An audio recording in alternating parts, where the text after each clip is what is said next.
Federal prosecutors say Americans were scammed out of millions for a phony plan to fund President Trump's border wall, an investigation that leads from the president's former top advisor to an arrest in Colorado.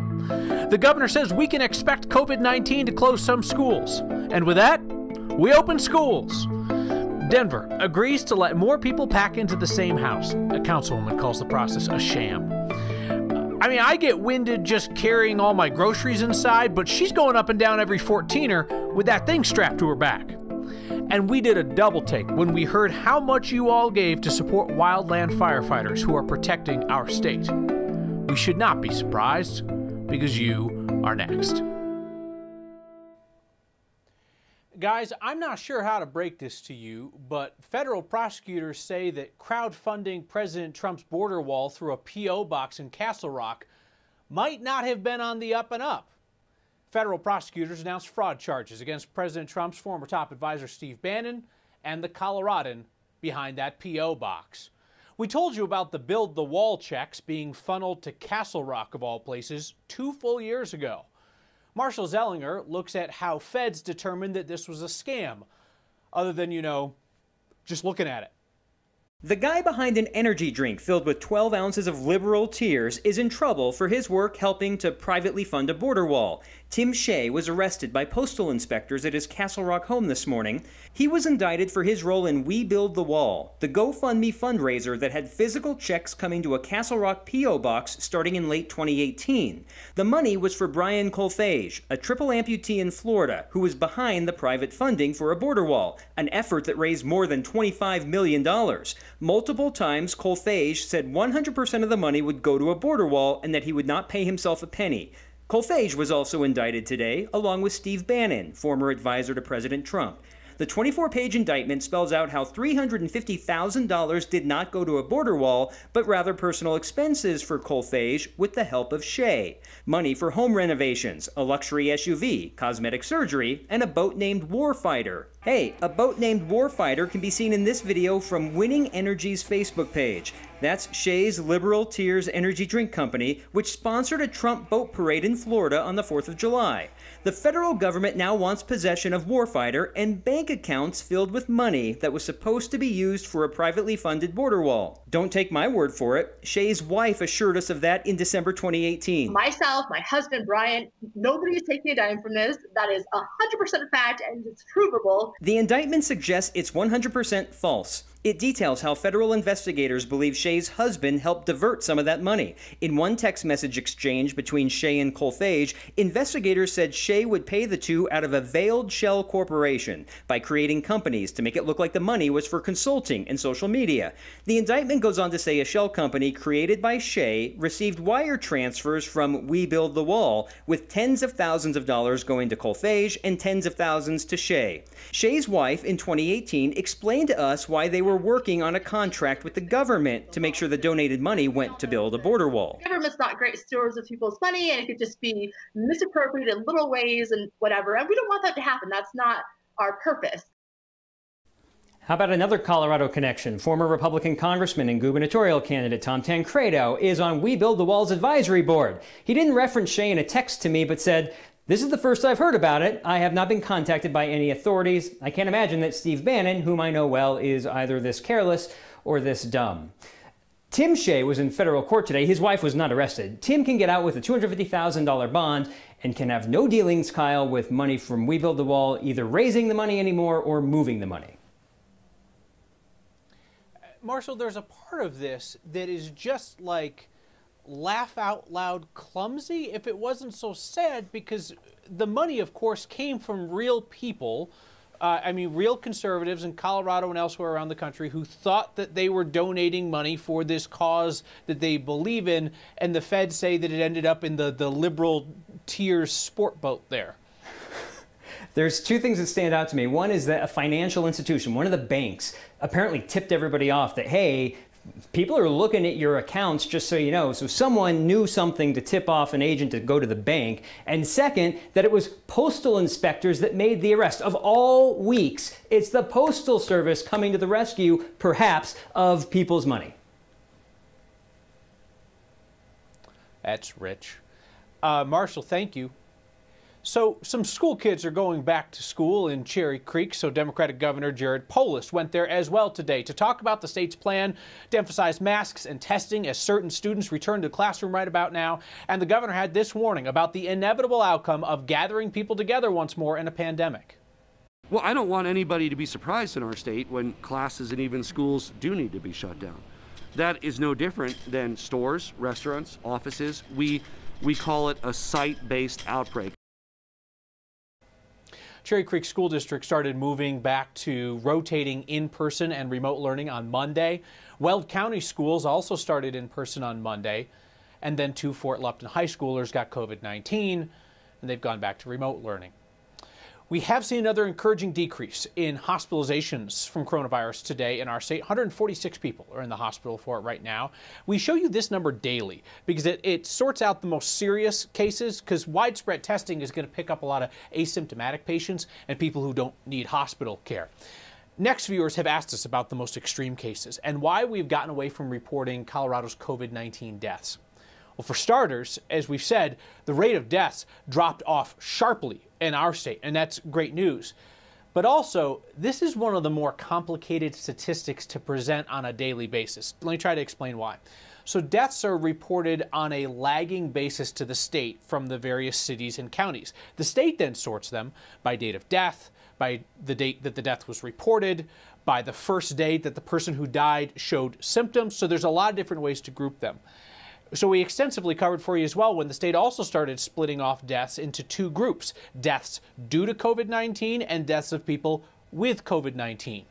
All of that is to say it's a complicated statistic. But you asked for it, here it is. The numbers, as we've reported, have really plateaued. They really dropped off from that big peak. In fact, the last 3 COVID-19 deaths reported in our state came into the state on August 13th, just reported on that date. And this gels with what's being seen nationally as well, that the second wave of the virus, far worse other places than here, is typically impacting younger people who have far less chance of serious complications or death. So much about this pandemic and how we talk about it and sort the statistics is complicated. And take the case of a family in Colorado where the mom tested positive, kind of assumed with her proximity to the family, the rest of them were going to test positive too, but then their test came back negative and then positive. All the while, the family's trying to figure out who exactly should be isolating. And this is not a rare case. Here's Anusha Roy. It's been over a month since Scott Jansen's wife started feeling sick. We thought it would be COVID. She started showing symptoms in mid-July. She tested for COVID a week later. That test came back positive. After that, Jansen and their daughter got tested right away. Their test came back negative. His son got a nasal swab at one facility, but didn't feel like the sample was good enough, so got a second nasal swab at a different facility. And that's the one that came back positive. But the first one that he took came back negative. The family did the right thing and all of them locked down. We're a little confused about what's going on. This is not at all unusual. Dr. Richard Zane with UC Health explains some of the reasons why Jansen tested negative. The most probable thing is that he either was never infected or he never manifested enough virus to actually get a sample, an adequate sample of virus on the swab. This is where you need to pay close attention. Dr. Zane said people who are asymptomatic have a higher chance of a false negative.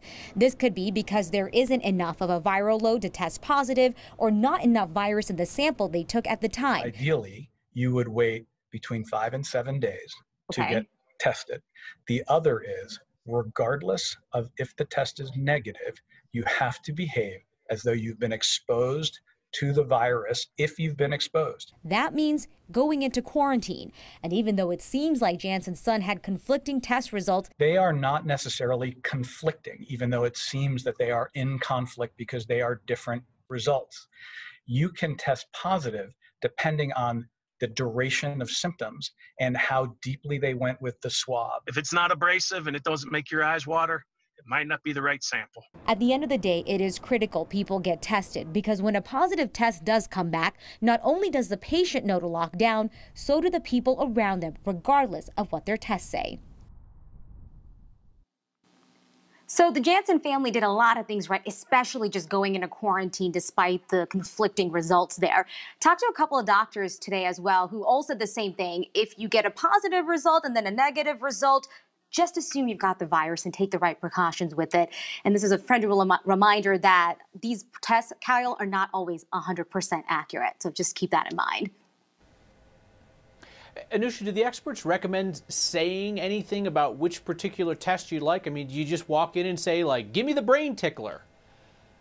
Well, I mean, that's one way to put it. I mean, you want to ask about positivity and specificity, which is just a fancy way of saying, tell me about the accuracy of the test. The doctor from UC Health said what Kyle just said, the brain tickler, the nasal swab that goes in way deeper. It's definitely more uncomfortable. That one is more accurate. And again, that timing of the testing is important too, Kyle. All right. Thanks to Anusha Roy, who has an amazing ability to make the things that I say sound intelligent when she rephrases them. Thank you, Anusha. Hey, so Denver City Council is going to consider some new rules to allow more people to live together in one house, depending on the size of the place. This has been highly controversial. Denver's planning board approved new rules in a meeting last night after 8 hours of public comment and questions from the board. This has been a long process, and Councilwoman Amanda Sawyer criticized it as a sham.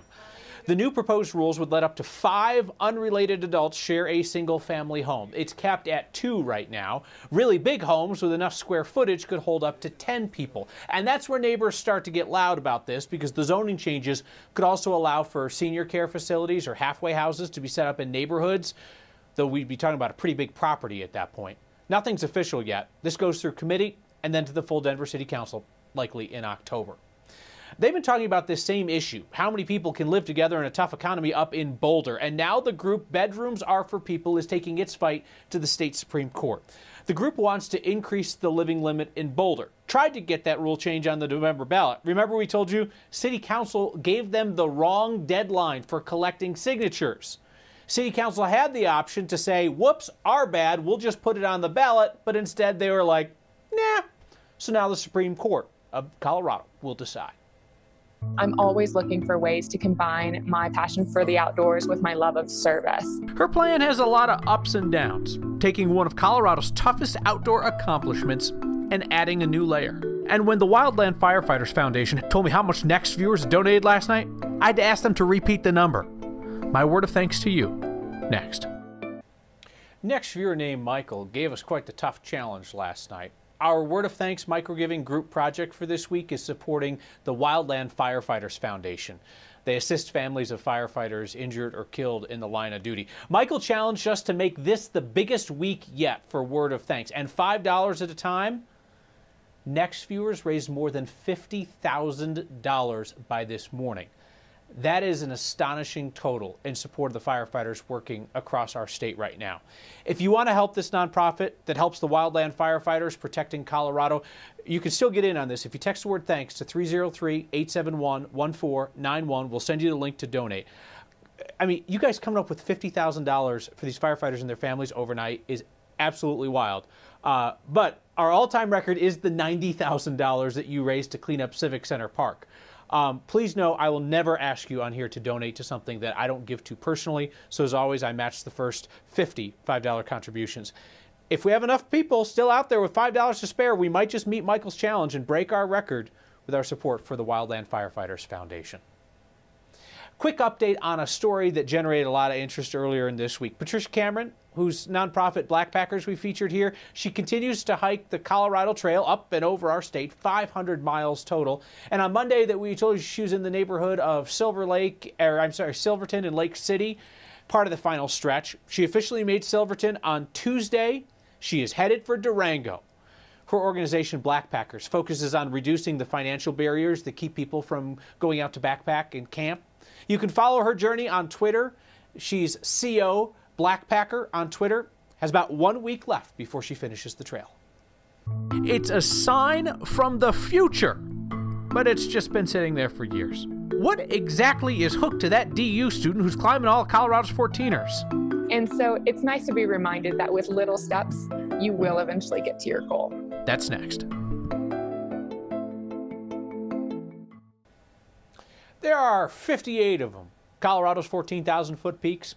Few people can say that they have climbed all of them, and perhaps no one can say they climbed all of them with a large box strapped to their back. Photojournalist Corky Scholl explains the reasoning of the woman who hopes to be the first. So as an avid outdoors woman, I'm always looking for ways to combine my passion for the outdoors with my love of service. Hi, everyone. My name is Brittany Woodrum. I'm actually originally from Kentucky. However, this summer I am out climbing all 58 of Colorado's 14ers with Shelterbox's iconic aid box on my back. A shelter box is essentially just a little aid box that contains all of life's basic necessities for an individual who has lost everything on account of natural disaster, conflict, or war. While the box is not very heavy, it is very bulky. And so one thing I always have to consider is like wind and gusts and also exposure. Being a very service and community-oriented individual, I knew that whenever COVID-19 happened, I wanted to do something to raise awareness for these vulnerable populations around the world and for this growing need that I saw. So this summer, I'm just living in my car. I usually hike a mountain in the morning and then I drive to the next trailhead. My goal is to raise $1,400 per mountain. And to date, we've raised over $55,000. And my goal is to raise a little over $82,000. Every single day, I am just re-inspired and so humbled by the fact that I'm the one getting to do something that I love so much. It's truly making such an impact. Do you pioneer out there doing good? It is a sign of what happens when the future never comes.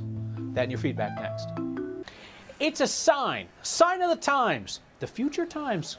Taylor sent us this picture from Commerce City in the Reunion neighborhood. Future Park. I'm confused. Is this the future site of a park or the current site of a really lame park called Future Park? The city tells us there are a couple of these around. It's to let homeowners know where parks will be in the future as new neighborhoods are developed. This will be a 65-acre community park sometime in the future. Reminder, we're having a conversation about going back to school safely tonight at 7 o'clock. It's a town hall moderated by my friend Kim Christensen, talking with experts on public health and education to figure out the safest way to return to school. 7 o'clock on 9 News. Elizabeth writes in tonight, you said tonight people are getting out of hospitals and the numbers are getting smaller. Most people don't understand they don't go home, they go to other places. She says she had a friend go to rehab for weeks and wants people to understand that. You are completely right, Elizabeth. As people cycle out of the hospitals with COVID-19, quite often they're not going to home settings. They are going to rehab. Those folks are not out of the woods. I hope that we've made that clear in the past and we'll be sure to stress it in the future as well. And also, Marcia in Golden. I understand that you never miss a night. That means a whole lot to me and the rest of the team here. So this is our special tradition, Marcia. You and me, right here, night after night. Marcia, I will see you next time.